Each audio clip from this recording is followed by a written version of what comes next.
कि अगर हमने एक पादप बनाया, हमने एक प्लांट ड्रॉ किया, ये उसका क्या हो गया, जड़ हो गया।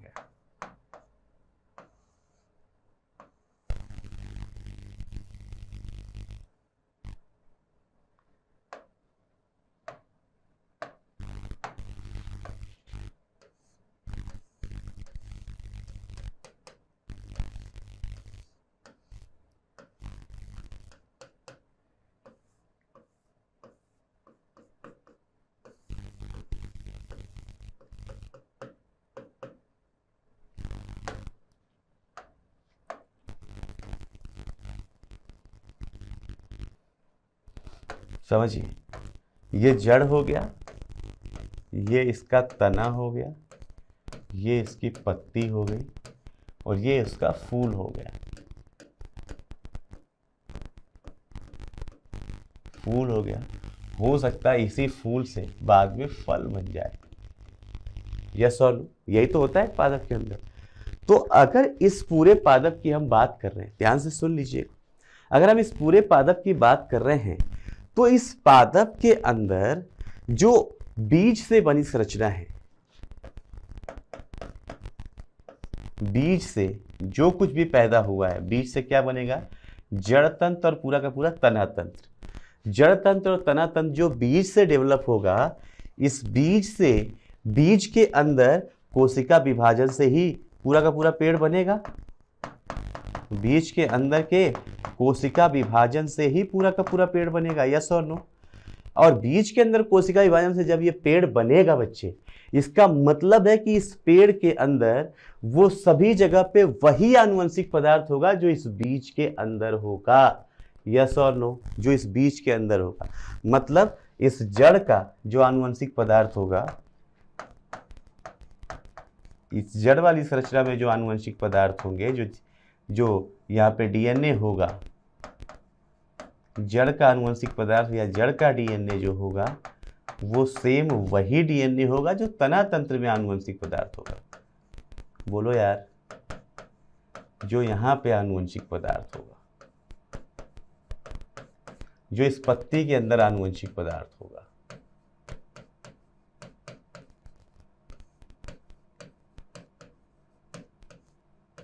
यस और नो, जो इस फूल के अंदर आनुवंशिक पदार्थ होगा,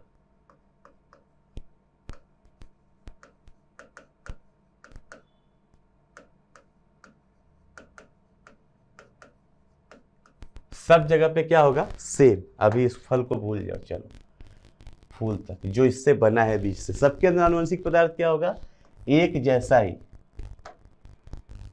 सब जगह पे क्या होगा, आनुवंशिक पदार्थ एक जैसा होगा। अब मैं बोल रहा हूं फूल, फूल के ऊपर आप जनरली ऐसा बनाते हैं ना, इन जनरल हम लोग यही वाला डायग्राम बनाते हैं जब भी पुष्प बनाना होता है।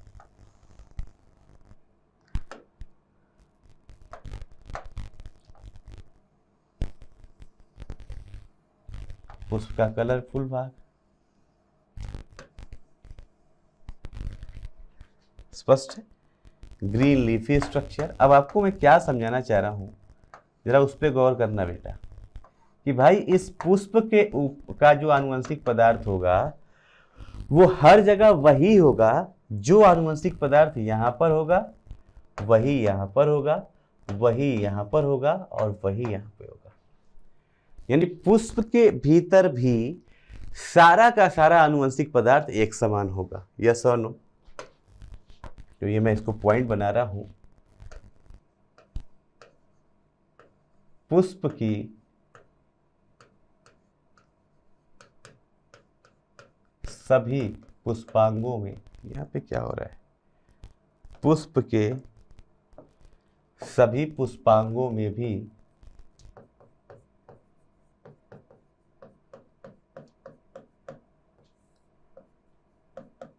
पुष्प के सभी पुष्पांगों में एक समान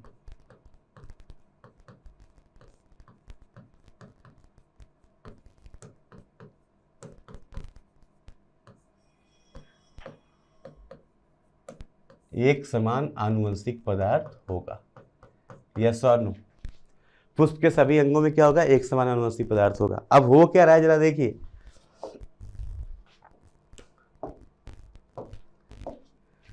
प्रजनन की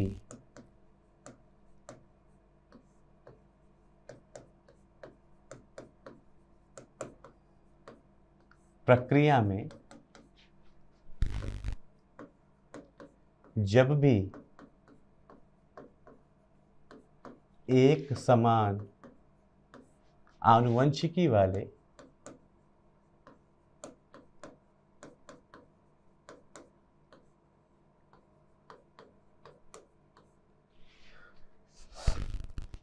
परागकण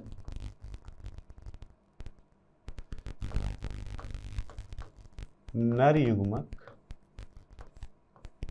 व मादा युग्मक, एक समान आनुवंशिकी वाले नर युग्मक व मादा युग्मक मिलते हैं,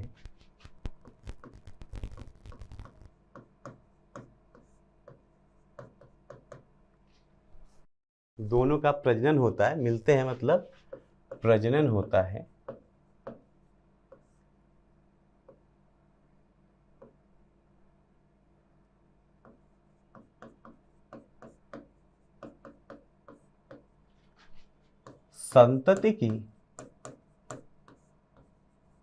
संतति के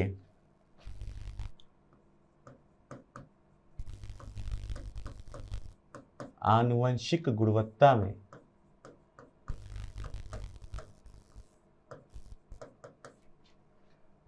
में हानि होती है। क्या होती है बच्चे, हानि होती है आनुवंशिक रूप से, जिसे अंतःजनन अवनमन कहा जाता है।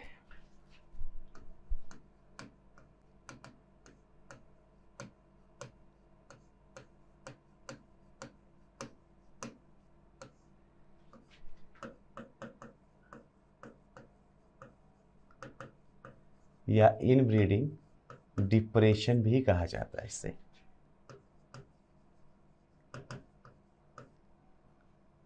डिप्रेशन कहा जाता है।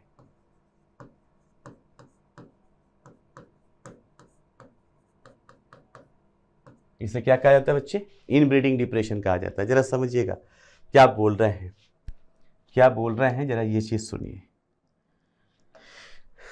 जब भी एक समान आनुवंशिकी वाले दो जीवों के बीच में प्रजनन होता है, तो उनकी जो संतति पैदा होती है, उसके अंदर जो आनुवंशिकी के आधार पे जो डीएनए की क्वालिटी है, डीएनए की गुणवत्ता क्या होती रहती है, खराब होती रहती है, और धीरे धीरे वो बहुत ज़्यादा खराब हो जाएगी कई पीढ़ियों के बाद। इस प्रक्रिया को हम क्या बोलते हैं, अंतःजनन अवनमन बोलते हैं, इनब्रीडिंग डिप्रेशन बोलते हैं। तो पादप, पेड़ क्या चाहता है, पेड़ नहीं चाहता कि ऐसा हो, पेड़ ऐसा नहीं चाहता, इसलिए पादप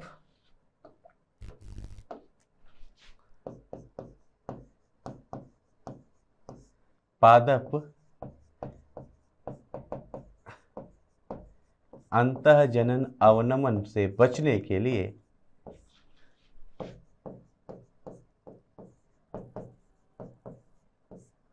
बचाव आनुवंशिक गुणवत्ता बनाए रखने के लिए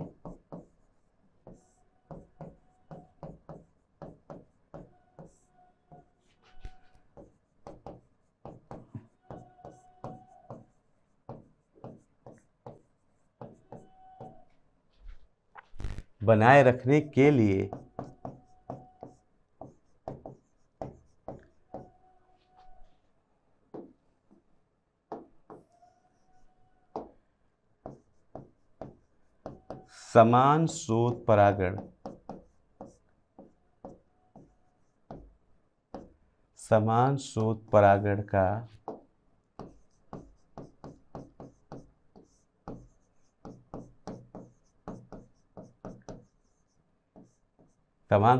का विरोध व पर परागण का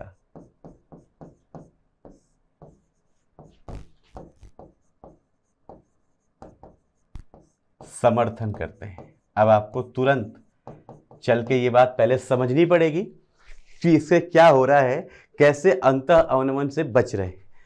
यहाँ पे देख लो भैया, अगर मैंने इसी के, समझिए, अगर मैंने इसी के परागकण को यहीं पे भेजा तो सबके अंदर तो समान आनुवंशिक पदार्थ है, जो यहाँ पे है वही यहाँ पे है, यस और नो, जो यहाँ पे है वही यहाँ पे है।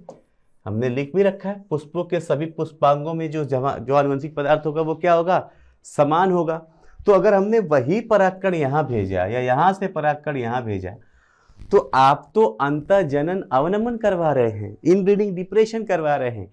क्या प्लांट ऐसा चाहेगा, क्या पादप ऐसा चाहेगा कि अवनमन हो? नहीं चाहेगा। इसलिए पादप क्या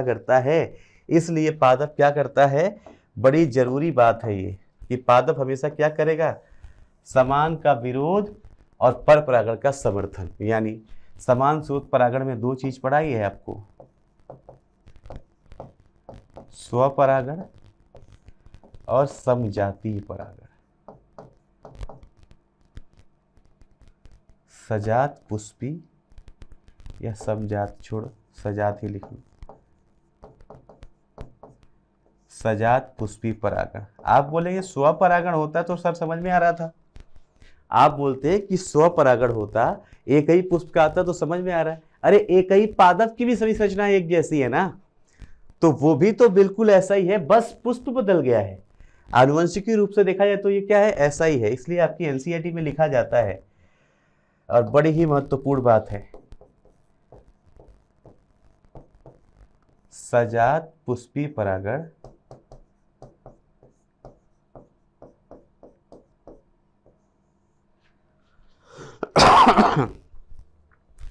क्रियात्मक रूप से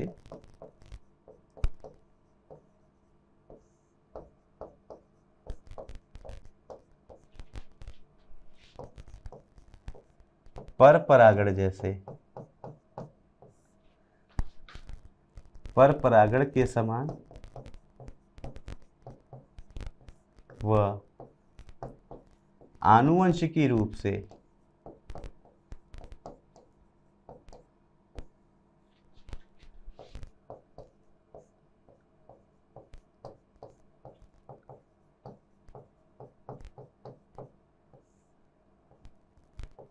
स्वपरागण के समान है।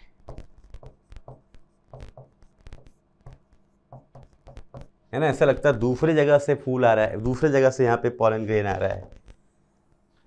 परागकण कहाँ से आ रहा है, दूसरे जगह से। लेकिन आनुवंशिकी रूप से देखें तो दोनों का जो आनुवंशिक पदार्थ है एक जैसा ही है, दोनों का आनुवंशिक पदार्थ क्या है, एक जैसा। तो फंक्शनली, क्रियात्मक रूप से अगर हम देखें इसे फंक्शनली, तो ये लगता है क्या कि ये पर परागण हो रहा है, लेकिन जेनेटिकली ये क्या है, सेल्फ पॉलिनेशन, स्वपरागण है। तो चलिए, ये एक बहुत इंपॉर्टेंट बात बतानी थी, और ये भी बताना था कि पादप किसका समर्थन करते हैं, पर परागण का। जरा वो भी तो सीखे, पर परागण होता क्या है ना। पर मतलब क्या होता है बच्चे, दूसरा। पर मतलब क्या होता है, दूसरा। यानी यहाँ पे दूसरा ना लिख के असमान पुष्पी परागण, असमान स्रोत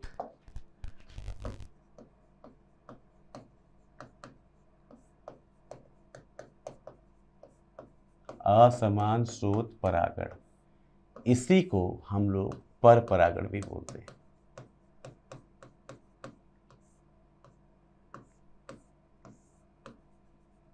इसी को हम लोग क्या बोलते हैं बेटा, पर परागण भी बोलते हैं। ये क्या होता है, यहां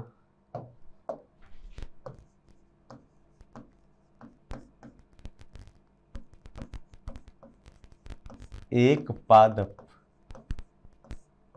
के पुष्प का परागकण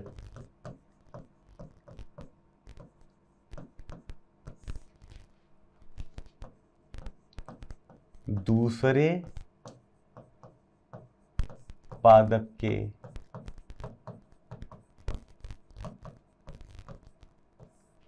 स्त्री केसर के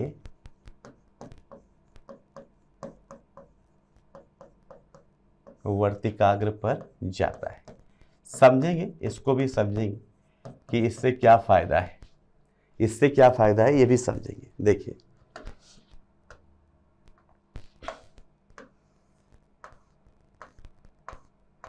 ये एक पेड़ हो गया, ये एक पेड़ हो गया। यहां पे हमने बना दिया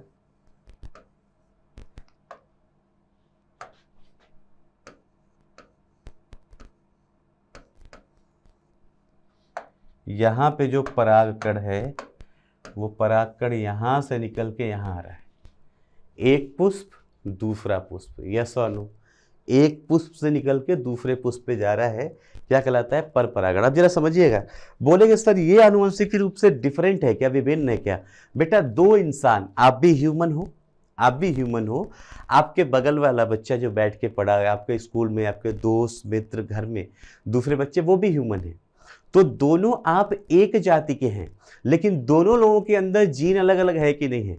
आपका कलर उनका कलर, आपका रंग, आपका लंबाई चौड़ाई उनकी लंबाई चौड़ाई, आपके शरीर में आपके बाल, आपकी आंखों का रंग अलग होगा अपने बगल वाले से। क्यों? क्योंकि आप दोनों एक ही प्रजाति हैं, लेकिन दोनों लोगों के आनुवंशिक पदार्थ में थोड़ा बहुत डिफरेंस जरूर पाया जाता है। वही हालत यहाँ पे है, ये दोनों एक ही प्रजाति के पादप होंगे। मतलब कि अगर ये एक ऐसा पादप है एक्स, कोई एक्स प्लांट है, तो ये भी एक्स ही होगा। ऐसा नहीं है कि एक्स की जगह पे वाई आ जाएगा, आम की जगह पे अमरूद आ जाए। अगर ये सरसों है तो ये भी सरसों का पौधा है, ये गेहूं है तो ये भी गेहूं का पौधा है। निषेचित तो समान पुष्प को ही करेंगे, समान प्रजाति के पुष्प को ही करेंगे, लेकिन ये अलग पौधा है, ये अलग पौधा है, तो दोनों के अंदर थोड़ी बहुत आनुवंशिकी रूप से विभिन्नताएं पाई जाएंगी, जैसे हमारे और आपके अंदर है। स्पष्ट है बच्चे? तो यहां से इन दोनों के मिलने से यहाँ पे आनुवंशिकी थोड़ी बहुत अलग है, अलग होती है, इसलिए इनके मिलने से यहाँ पे एक अच्छी प्रजाति डेवलप होती है, जिसे आप लोगों ने सुना भी होगा, संकर प्रजाति बोला जाता है। सुना है? संकर प्रजाति या हाइब्रिड बोला जाता है। क्या बोला जाता है बेटा? हाइब्रिड। अलग अलग आनुवंशिक पदार्थों के मिलने से, अलग अलग आनुवंशिकी के बीच में निषेचन होने से जो प्रजाति उत्पन्न होगी, जो संतति उत्पन्न होगी, वो कैसी होती है? हाइब्रिड होती है। और हाइब्रिड का मतलब पता है आपको? हाइब्रिड मतलब उच्च आनुवंशिक गुणवत्ता। हाइब्रिड की आनुवंशिक गुणवत्ता हमेशा क्या होती है? बेहतर होती है, अच्छी होती है।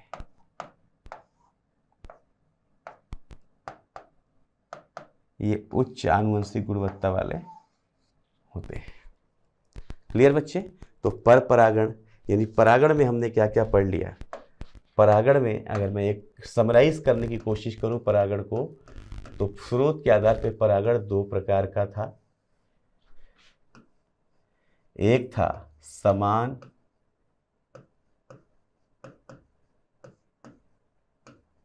स्रोत परागण, और दूसरा क्या था बेटा? दूसरा है असमान स्रोत परागण। एक है समान स्रोत परागण, एक है असमान स्रोत परागण। और दोनों परागणों को जब मैं देख रहा हूं तो मुझे यहाँ पे क्या मिला कि इसके अंदर दो प्रकार है।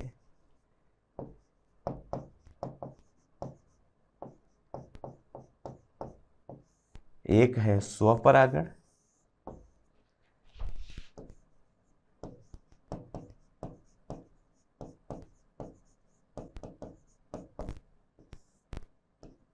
दूसरा है सजात पुष्पी परागण।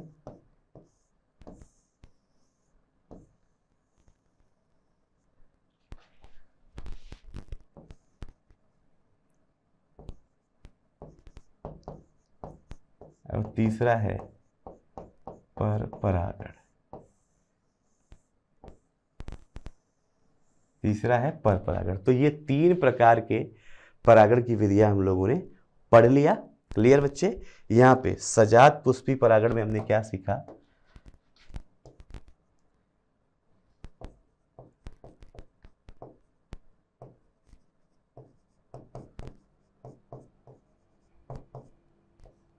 ये अगर आनुवंशिकी देखते हैं तो ये स्वपरागण है।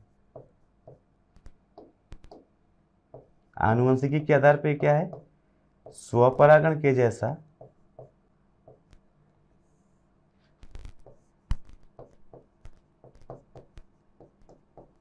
और क्रियात्मक रूप से अगर आप देखते हैं तो ये क्या है, ये परपरागण जैसा है। ये हो गई थोड़ी इसकी एक खास बात है ना। ये इतनी चीजें आपको याद रखनी है, इतनी चीजों से ही आपके सवाल बनते हैं। क्लियर बच्चों? इसी के साथ ये परागण की प्रक्रिया होती है समाप्त।